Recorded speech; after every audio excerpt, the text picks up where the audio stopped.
I'm investigative journalist Molly Barrows. For years, I've covered the stories that made headlines in Northwest Florida and all along the Gulf Coast. Murders, missing persons, and mysteries of all kinds. These cases are far from over for many victims because the full story has yet to surface. Join me for Gulf Coast Confidential, where I dive into the saltier side of the South and expose the lies, greed, and corruption that often weighs down the truth. It's time to turn the tide and get a shot at justice. Hey, y'all, I'm Molly Barrows, and welcome to the Gulf Coast Confidential podcast, where, as you know, we cover some pretty scandalous crimes, and nothing has been more scandalous lately than following Ben Brown. So joining me now is Pam Hill, as per usual, on the Gulf Coast Confidential podcast. And gosh, I can't believe this is Beauty Buyer Beware 6 now. Part 6. Well, there's all kind of stunting going on. People have been asking, what's he been up to since he had his last appearance. Right, when he got bond, when he got out of jail on bond. Well, we got some info for you. Yeah, he has been apparently up to a lot of posts on social media. So yesterday, which would have been Wednesday, June 26th, basically Ben Brown, or someone claiming to be Ben Brown, got on his business Facebook page, Restore Plastic Surgery, and just started to go, as he said, on and on about how he feels he's been the target of false allegations and that he is not responsible for the death of his wife.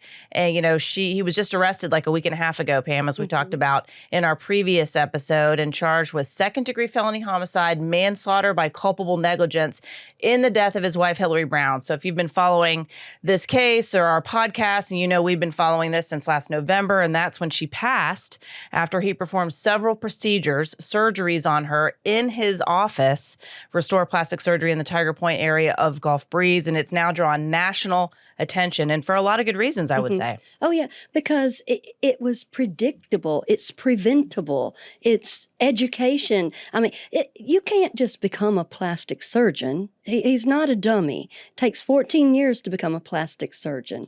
Not everybody can do it. I mean, Dr. Terry Dubrow was on with you on Nancy Grace earlier, or last week, or yes. All of it's going together. But I mean, this meltdown that he's had all of a sudden, maybe from stress or maybe from not you can't keep your hand closed like this and just fight everybody. When you've done something wrong, you need to admit it. And I think that's what we're seeing. We're seeing this spiraling out of control, and it's everybody else's fault.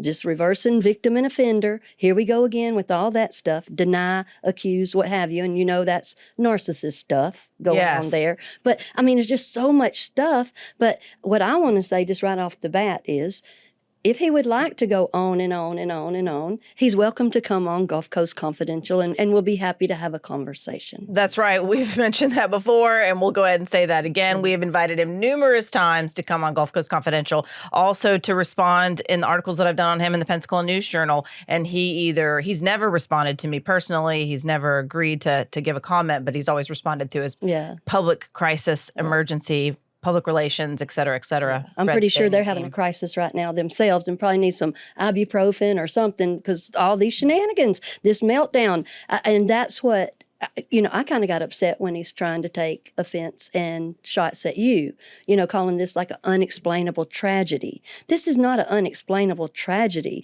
These are people's lives, are not their lives. Hillary's not here anymore. People that have been butchered and maimed and botched, all that kind of stuff. After all this, you're still going to reduce it down to it's their fault, their fault, their fault. It's not my fault. Right. It's just a bunch of falsities and false allegations. Well, and it upset me too, especially when I saw the post that he did specifically on Brandy Fitzsimmons. Yeah. We met her months ago. She was one of the first patients to be public with her experiences about Dr. Brown, and she and her husband, Isaac, both made themselves very vulnerable to share this. And they were one of many voices, as it turns out, but not everybody feels comfortable coming forward and talking about what happened. I mean, but it's essentially, it's traumatic. It's traumatic to their bodies. It's traumatic to their emotions. It's traumatic to their lives. It's life altering for so many people, and more are speaking out, especially since his arrest. But I think in my thoughts, maybe that's something that's what's going on right now. All of a sudden, he's sitting here. He knows he's been charged. This is very real now. He's facing criminal charges. And then he sees essentially that we're now on national media talking about this on the Nancy Grace show. We don't know yet when that's going to air, but I posted about it, and Brandy was on there. I was on there. You mentioned Dr. Dubrow, and Marty was on there, Hillary's dad. So we were all talking about this case. And for someone who, I don't know Dr. Brown, but for someone who has talked to a lot of people that have spoken about him, he definitely seems to be a fan of his own opinion. And I think it's got to hurt to a certain extent to see all this going on. And I think he's convinced of his ability to convince others that he's not responsible, that this wasn't his fault. And I say all that to say this, it just especially made me mad when I saw the post yesterday, or I felt outraged on her behalf is a better way to put it, when he was essentially saying that Brady Fitzsimmons was just seeking attention. And anyway, I'm excited that she is on the show today. She and her husband Isaac are joining us remotely, and we're going to talk a little bit about what Ben Brown had to say about her and about his actions when it comes to Hillary's death. So Brandy, how are you doing? Isaac, thank you so much for joining us.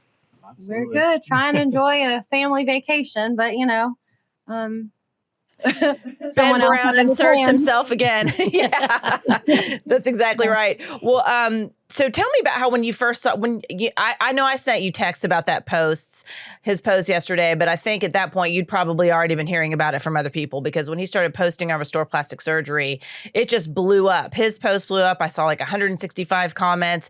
I shared it on my page. People were just shocked and in awe, if you will, that he would even comment about any of this publicly, much less say what he said about you and put pictures of you up that were very private, personal health information, talking basically, as you and I've talked before, you got several procedures done, but you got an unauthorized BBL, Brazilian butt lift. And that seemed to be what he was really focusing on in his posts on Facebook. So just want to let that know for the viewers and listeners who haven't been following that. But Brandy, what were your thoughts? How did you first find out that he was even talking about you on social media? Well, we were sleeping in, trying to that morning. And I'm not exaggerating when I say I had near 200 notifications, whether it was text messages, Facebook messages, voicemails, tags on Facebook, in the comments. I couldn't even quite grasp at first what had happened. Like, I'm seeing these pictures that are being sent to me, and all I'm seeing is that very first photo, my before photo. I'm like, oh my God, that's out there. And to backtrack, I did post quite a bit through my journey at the beginning. But those were the pictures that I was being very careful as to what I put out there. That side profile first picture is not quite one that I would have wanted to put out there, but nonetheless, it happened. It was overwhelming. I don't even know the word to describe it. The amount of people that were reaching out to me to let me know and like in defense of me. It's a very powerful feeling to experience. And so that's how I was woke up. I got him up. I'm like, oh my gosh, I literally could not keep up. He was on his phone. I was on my phone. I was trying to contact, my attorney. I was trying to read what was being said. I've got people sending me screenshots left and right. And literally simultaneously, I was in the process of reaching out to Joe. At the same time, I opened my text again, and it's Joe's office reaching out. Let me know what you want us to do. Let me know. And so I immediately got them on the phone. I immediately got the Department of Health on the phone. I immediately filed my complaint with the Department of Health and Human Services. I've been on the phone all day today and yesterday. It has consumed my family vacation that I'm on right now. But I'm glad it's happening at this time when I'm not at work and I have the ability to step away and take care of what I need to take care of.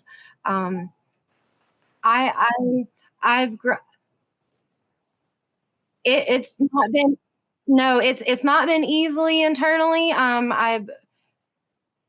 But I'm okay.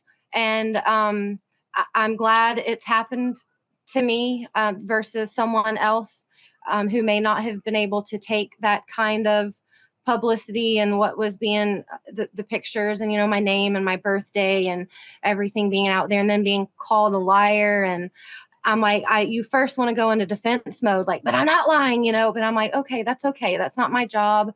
That's going to get addressed. I just need to give it time. And that's been my biggest fault right now, is being patient and letting those that are doing their jobs do their jobs. Well, I think that that's probably what Ben Brown's attorneys are saying right now, that they would wish he would be patient and just let the criminal justice system do their job instead of trying to defend himself on social media. I'm going to read real quick, Brandy, one of those posts that he put out from Restore Plastic Surgery. And again, this is who we believe is Ben Brown. He stated essentially that he was Ben Brown. It's either him or somebody saying they're Ben Brown. But he says, I could go on and on about how out of control the false allegations are. People want this to be a sensational, dramatic story, but it is nothing more than an unexplained tragedy. Please consider the facts and truth. And that's just one of the posts that he put out about Hillary and her lidocaine poisoning. We're going to get into that a little bit later. But this is another one about you and me, he mentions. One of many attention-seeking patients who has been defaming me via countless public interviews. She was happy and singing my praises until Molly Barrows published her first defaming article filled with falsities. These allegations are way out of control. And that's the post that he posts pictures of your gorgeous but naked body. I mean, I don't think any woman would want that. If I looked like Pamela Anderson at 23 years old, I don't know that I'd want to have my pictures out there in this context. And I just think you look gorgeous. And then he proceeds to, like you mentioned, give all this personal information. And you mentioned Joe, and you and I know that's Joe Zarzar, your attorney. And I'm so thankful that he's involved and that you reached out to the Florida Department of Health. I'm curious, what was the Florida Department of Health's reaction to this? Because they're already talking to you about some of the, what you went through before with Ben Brown, as far as how his procedures and treatments were. Well, I don't know if I can say names or not. I'm trying to be cautious and not throw anybody out there. But the the investigator who I've been speaking to for months now, she was pretty shocked. She wasn't really even believing what I was saying had happened at first. But she did direct me to the Department of DHHS, and where I filed my complaint. I was told later today when I got a follow-up from her, and it is going to have to be a separate complaint. It can't be combined into the original complaint that we have out there. So now it's just, again, matter of time and waiting for it to be processed and looked into, and I'm hoping to hear back from someone, obviously sooner than later. Yes, absolutely. And I am as well. I was telling Brandy, I was telling Pam earlier that I also reached out to the state attorney's office because you and I talked, and there were other people that reached out to me and had questions about whether or not this was a violation of his bond, essentially talking about these things. And he also talks about a lot of specifics about the case. He mentions that he thinks the medical examiner is just wrong, that she didn't have enough evidence to actually come to the conclusion that Hillary died as a result of complications of lidocaine toxicity. So I have not heard back from the state attorney's office. I don't know if it was a bond violation, and hopefully you will get some answers about that as well, because I know that you have people looking into that too. It's shocking. He's a doctor. It's supposed to be first do no harm. It's supposed to first put the patient above yourself, and instead all you get is excuses, and then this basically a very public tantrum is the way that it comes across to me. Isaac, thank you for joining us on this. And I think that this is important to have you on there too, because you've been by Brandy's side this entire time. You've been helping her through this from when she was recovering from these horrendous wounds that I've seen pictures of, and we're going to show our viewers as well. But what's your reaction to this? I know how you feel about Ben Brown. We've talked about that. But for our viewers and listeners who haven't met you before and heard about this, this is just one more horrific basically obstacle he's thrown in your path of your relationship, of your time with each other, of your life.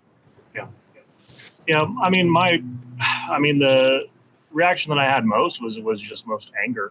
It's how dare you, like you said, a physician is supposed to, their number one concern or care is supposed to be their patient.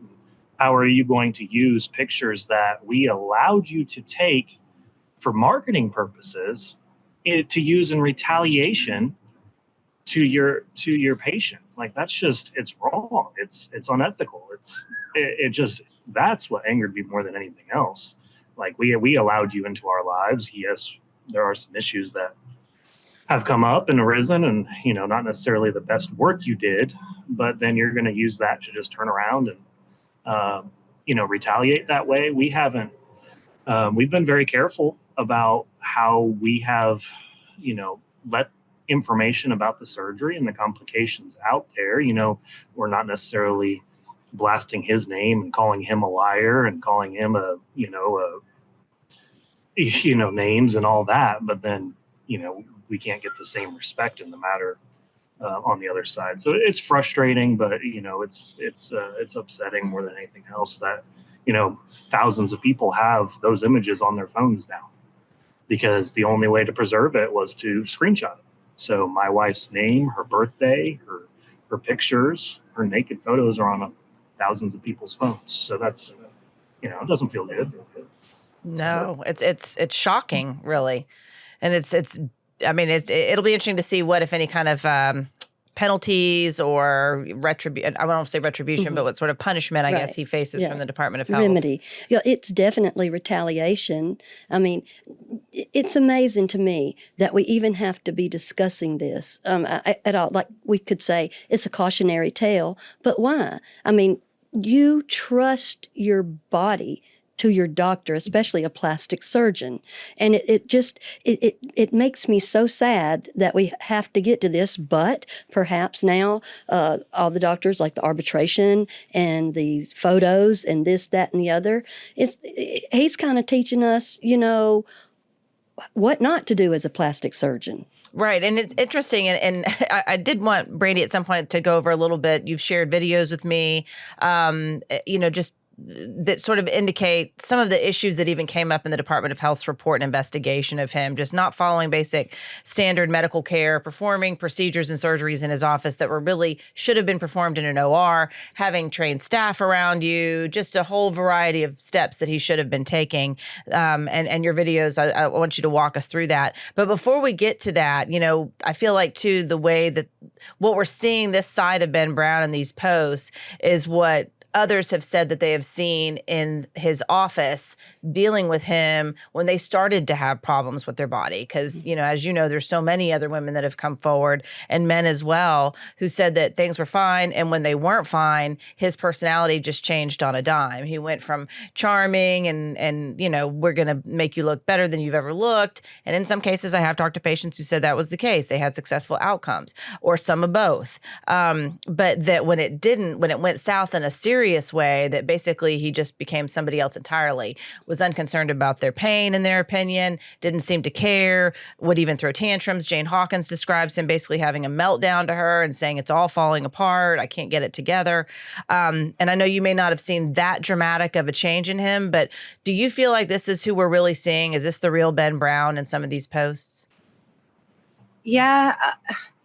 I mean, if I'm being 100% honest, I hate saying anything that's almost in his defense, but I didn't really get to see a lot of that. I mean, he was not present for a lot of my follow-ups. I mean, I can count on one hand the number of times that I actually got to speak with him for all of my follow-ups. It was always pushed.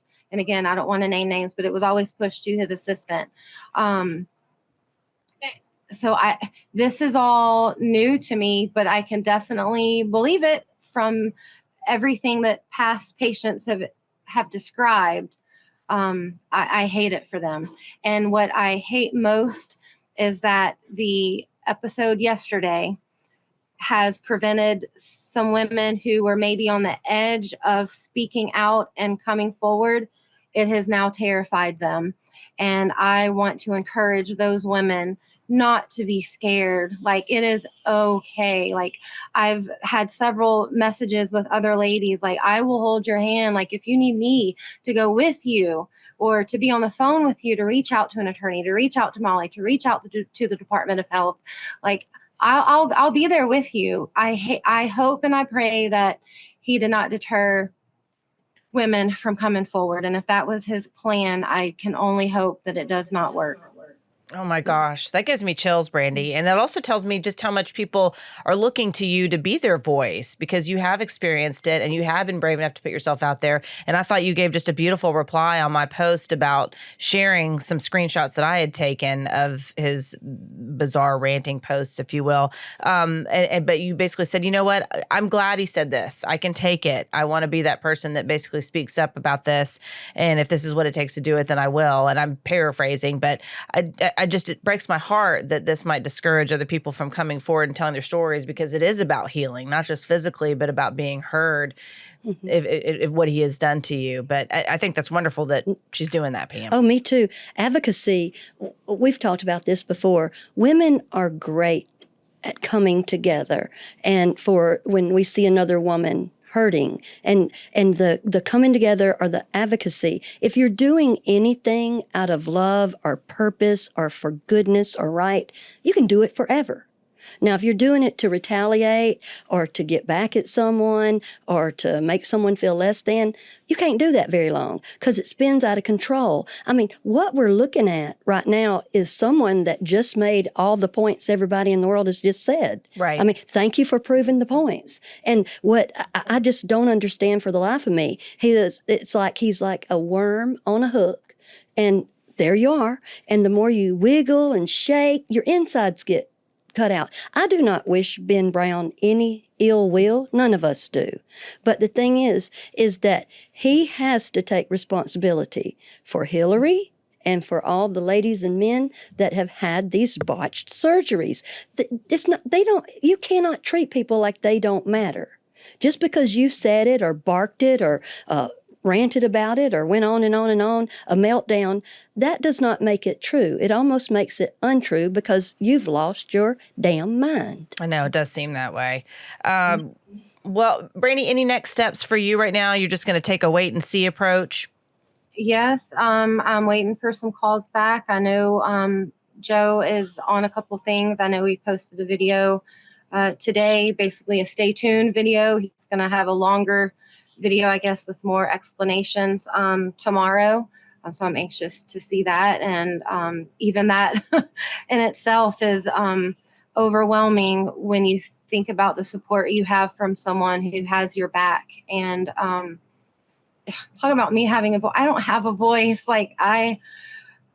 That's what's surprising me through all of this. The women that are reaching out, and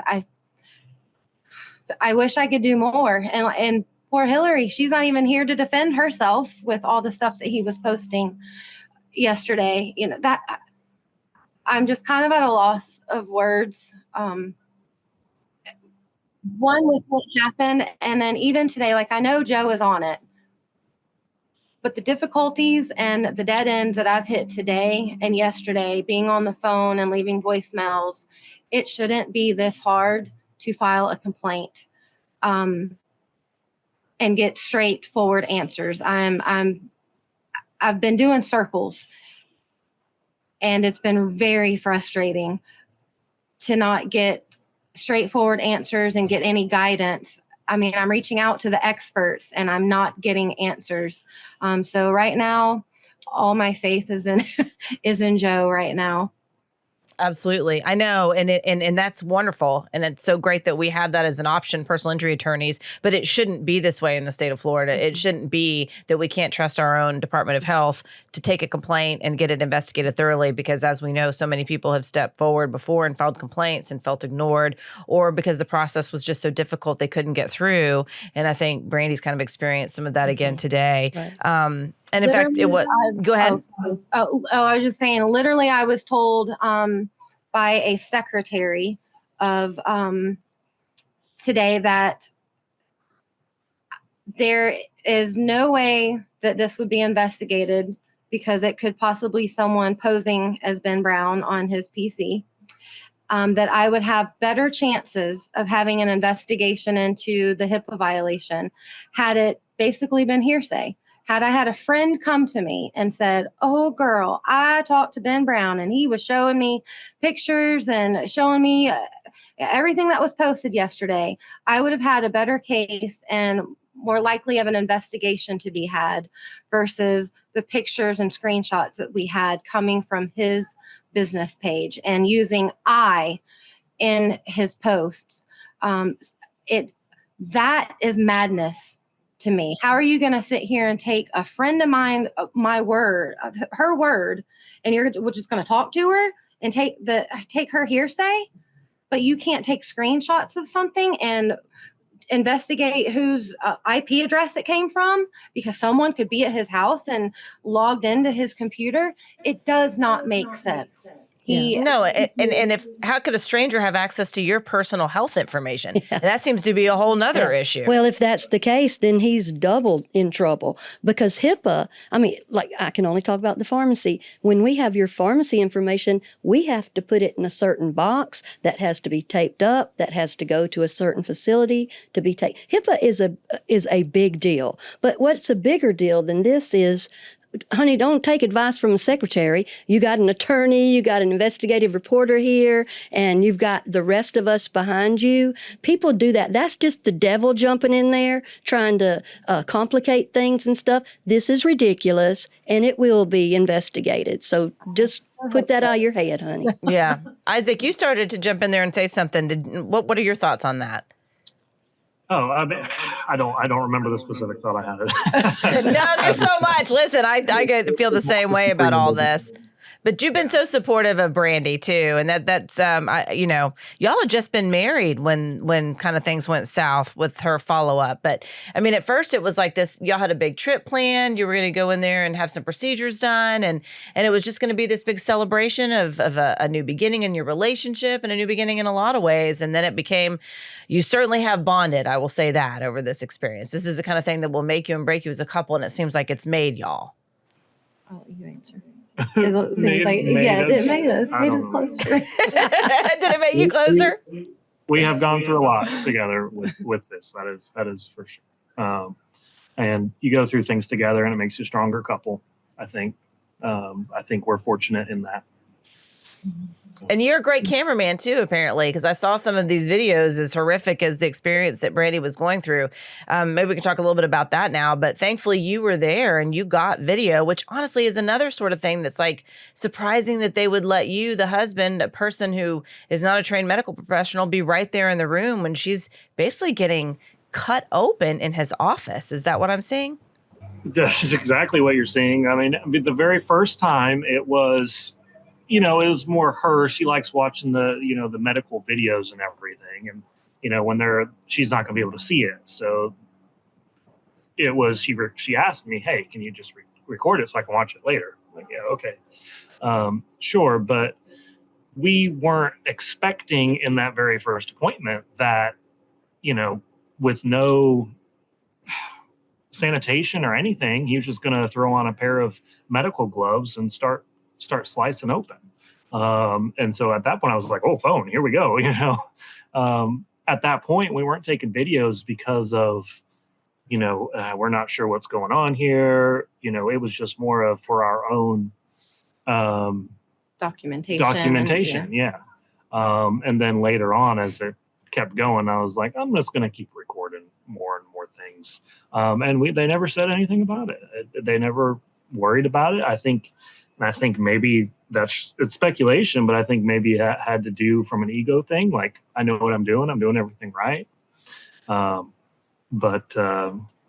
yeah, I mean, there were a couple times where I'm, covering my nose and holding it up over my head because it was a little rough in there, but yeah, I know. It was a good thing that you were there, and it was uncomfortable to watch. I can't even imagine what it was like to experience, but I can hear you, you sound like you're in pain. I mean, Brandy, tell us a little bit about what they were doing and why they were doing it at that point. So I had a seroma that I was going in for weekly and sometimes twice a week, draining with a syringe. They would just basically drain it. It wasn't staying down. So he ended up going in, his assistant went in and removed the seroma and was injecting me with lidocaine, which is kind of lightly being touched on the video that Joe Zarzer put out. Yeah, it was, I was not expecting to feel all of that. it was I know I've used the word torture a lot, but that is exactly what it was. Trying to be still and not jump, and then knowing that I was literally in portions of the video that Joe didn't share. I mean, I'm like hyperventilating, I'm crying, and my stomach is moving from the crying, and I'm trying, in my mind, I'm thinking my stomach is bouncing, he's cutting, and I'm like terrified laying there. I think it was making my anxiety even worse, thinking that, oh my gosh, I'm going to make him mess up. And then just not being numb. Like I never was able to get numb enough to where I couldn't feel it. And I even said it in the long video, the original video, like my toes were cramping. I was clenched so tight. My toes were clamping. I had one of the nurses there that kept massaging my toes and my feet, and I was sweating and my back was hurting, and I can't, like, I remember being sore the next day because of all the tension. And I was like, man, God, and I even said it in the video. I was like, I got to be knocked out for this. But there was Yeah. nothing. I guess so. I wasn't able to be knocked out. It was just, let me just keep injecting you. And, you should be numb. I don't know. I've given you the max lidocaine. I don't know why you can feel it. Well, I don't know how I can feel it either. Yeah. I remember them being frustrated with her because she could feel the pain. Yeah. And it's like, that how does that make any sense? And that was Unreal. Not even in that first one, but even in the last revision as well, it was the same thing. They're like, well, we've already injected you, you shouldn't be feeling a thing. Well, okay, that may be true, but still hurts. Right. Well, that doesn't deny reality. And maybe just because I shouldn't be doesn't mean I'm not. And that's just unbelievable. And so, you and I have talked, I know what the issue was, but what is a seroma? Is that what you called it? And what happened there? You went in for basically a tummy tuck, right? And then there were all these issues with wound care afterwards, it sounds like. Yeah, so the seroma developed after the original procedure in October. Almost a month later, right before Thanksgiving, I went in for the follow-up, and they decided to remove the seroma. Well, that is the procedure that I was referring to, my stomach kind of like putting stitches in mashed potatoes. It was not holding the stitches, and that's when that hole or that tunnel developed. And it was several months of Isaac being my doctor and my nurse, because he's the one that was having to dry pack that thing with a long wooden dowel to feed that cotton all the way through that tunnel. And it took several months for it to finally heal. I couldn't do that to myself, and I was needing it to be done twice a day. I was having to go to work with cotton shoved in there, pads, like panty liner pads, protecting the blood from oozing out over my work clothes. I would have to go to the bathroom to switch out the bloody gauze. And at one point I was still on the drain tubes. And so after several months and that tunnel healed, it healed up kind of invertedly. It was kind of like a second belly button.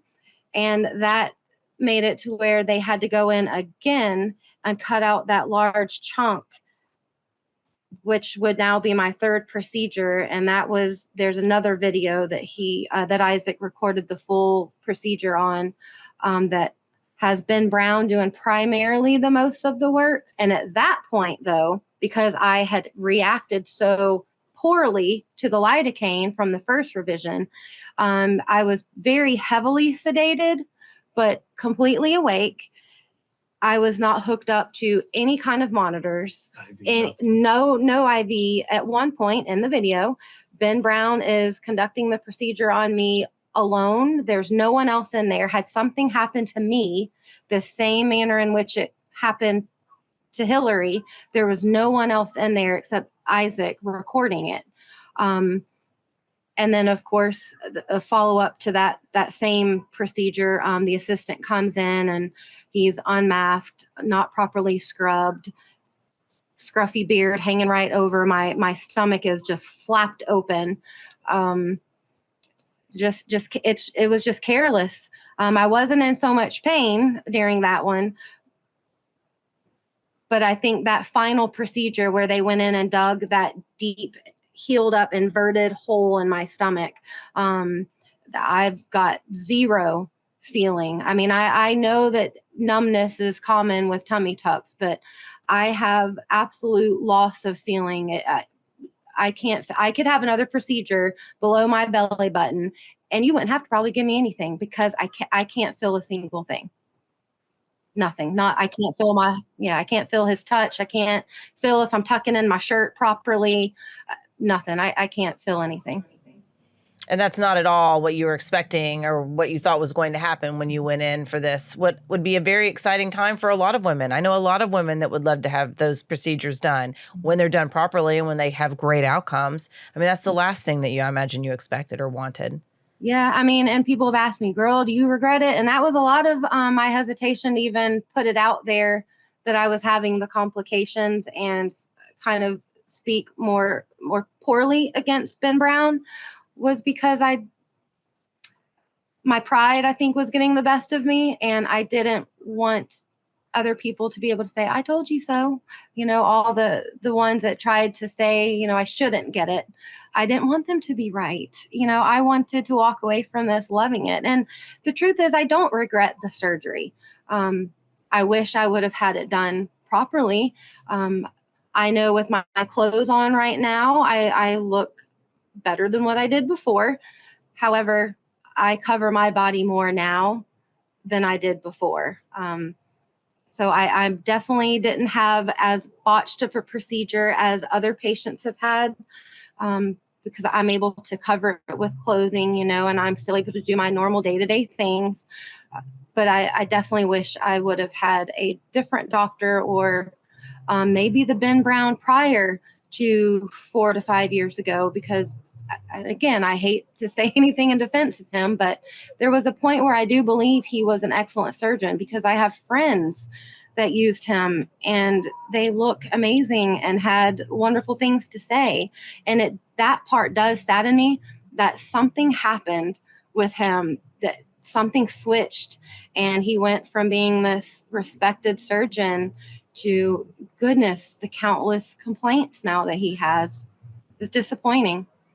It is. And I don't feel bad. I mean, I've talked to many other former patients who said the same thing, as well as employees, that he did do good work, that they had good outcomes. There was one former employee I spoke with, Shannon Garage, who said that he did work on her, he did work on her son, and that she was very pleased with it. But she said she witnessed basically what you're describing. I won't say the demise, but a serious change, that he became very distracted by outside issues, if you will, whether it was issues with his practice, whether it had to do with money or legal issues or personal issues. He was starting to separate and divorce from his wife towards the end of Shannon's time with him. And then he met Hillary soon after. And within a year or two of them dating, they were married. And by all accounts, including her father's, they had a toxic relationship that often spilled over into the office. And that's not the kind of environment that you want someone to go into, a patient, I mean, and feel safe and feel heard and feel like their safety and their beauty, if you will, their outcomes are going to be a priority when you have all this seeming chaos going on around them. Definitely. And I mean, I think it's the essence of us, regardless of plastic surgery or cosmetic surgery or going into the dentist or just to go to the regular doctor. We trust so much, but so many life events seem to have happened because it is documented and it's in real life. People can say, yeah, I had a good experience. And I don't want any ladies or men to feel like it's their fault or you have to cross your fingers or say, I don't want anybody to say, I shouldn't have, because you trusted him. And trust is a wonderful thing because you have to surrender, which I feel like is the situation that he's not doing. He's not surrendering. Are you going to stand here and tell us all this work was wonderful? Everybody else is lying. Everybody else is the problem. If you have eyes to see, you don't even have to have ears to hear. You can see how this went. And this, my prayer for him is that he opens his hands and accepts the help that he needs. Because nobody's trying to, like I said, wish him ill will, but nobody else is going to get hurt from this. I hope he can salvage his career eventually. He definitely needs to pay for this. People need to be made whole and remedied and not going through all this every time. But maybe he can teach, or maybe he can do research, but he definitely never needs to touch another patient. Brandy, Isaac, we thank you so much for being on. Do you agree with that statement that you would like? What would you like to see happen to him?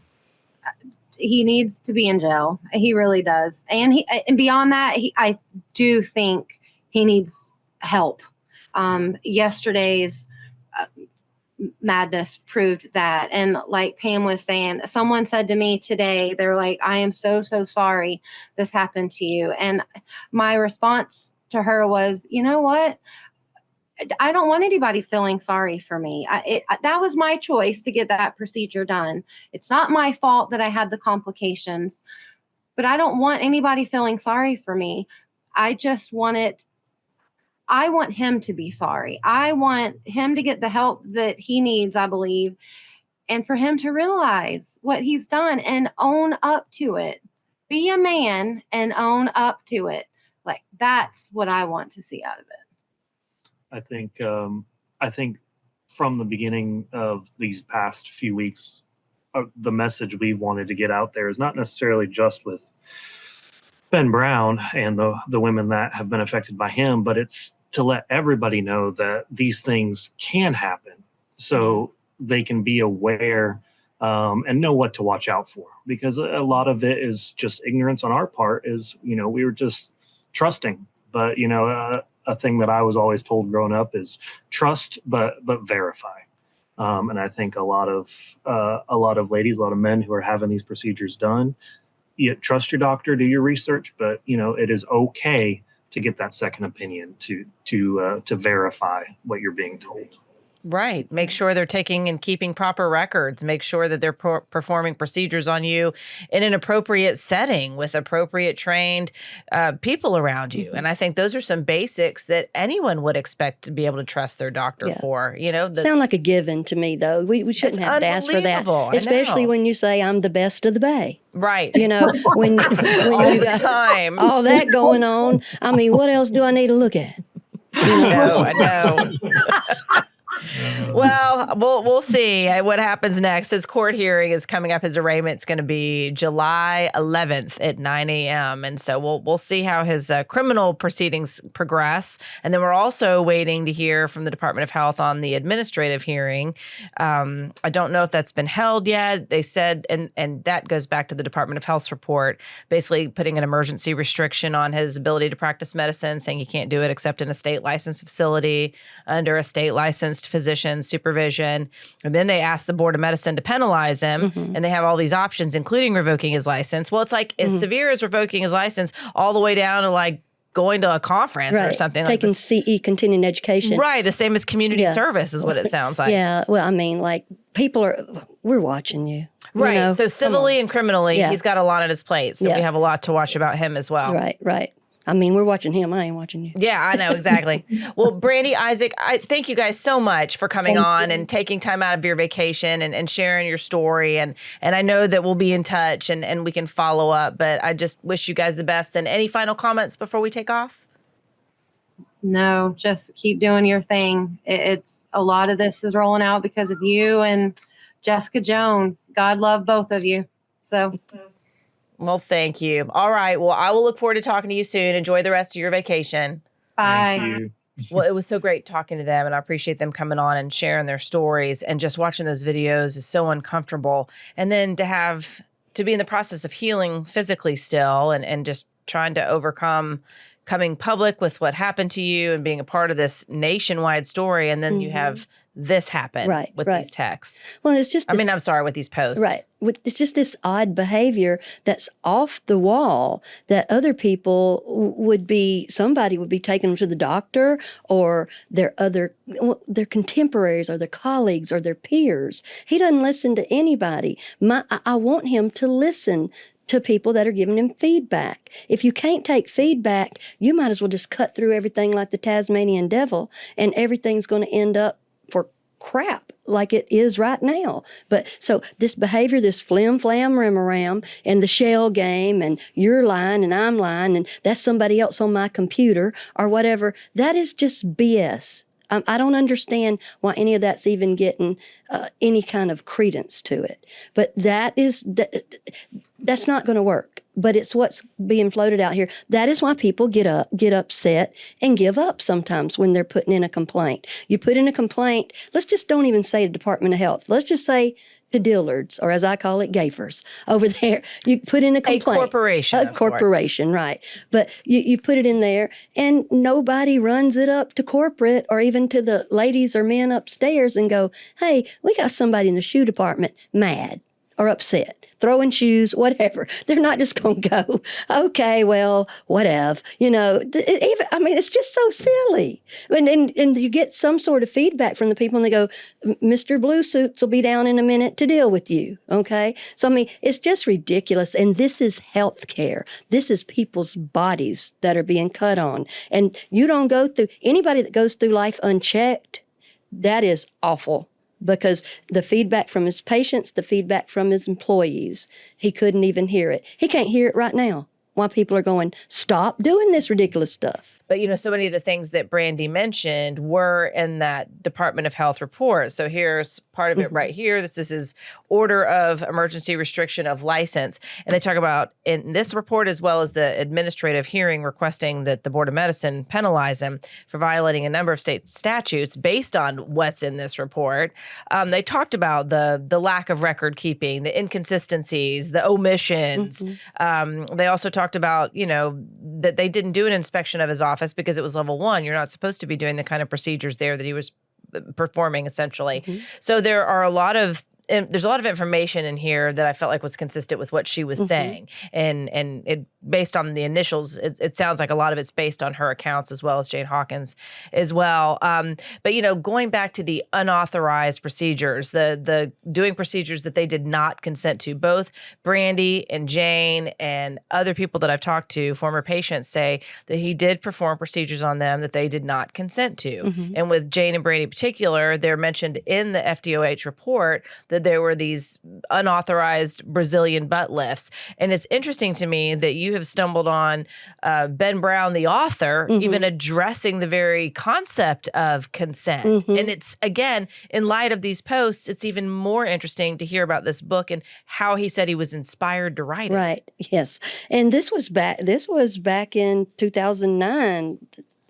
This is the little bio that's on the inside flap of a book. My friend, the chiropractor, wrote this book here, and I read his foreword or book flap or whatever you want to call it, and it makes sense. It's kind of inspiring. But we got this one here. It tells us where Ben Brown grew up, and all that's nice. He was a laboratory assistant and even taught MCAT review, the medical college admission test. And in his 4th year of medical school, he was interviewing at 20 different plastic surgery residency programs. So we're going good so far. And in 2009, he graduated from medical school, first in his class, it says here. And then this is what struck my fancy or whatever, got my attention. Which was it said that he graduated first in his class? Which school? This said in June 2009, he graduated from medical school. It didn't say which one. It said first in his class. I'm just looking at all this narrative and poetic license and how he, in one of these sentences in here, say, well, and then he moved to here to be close to his girlfriend and then subsequently married her and this and that. It's just not, it doesn't make sense. I've never seen anything like this in a book flap, as I call it. But here's the part of the book flap where I was flabbergasted. It says, in 2009, while on a medical mission in Honduras, Ben was afflicted with a one-day bout of diarrhea. He spent an entire day sitting in a dark outhouse. He said, there wasn't much I could do besides, quote unquote, think.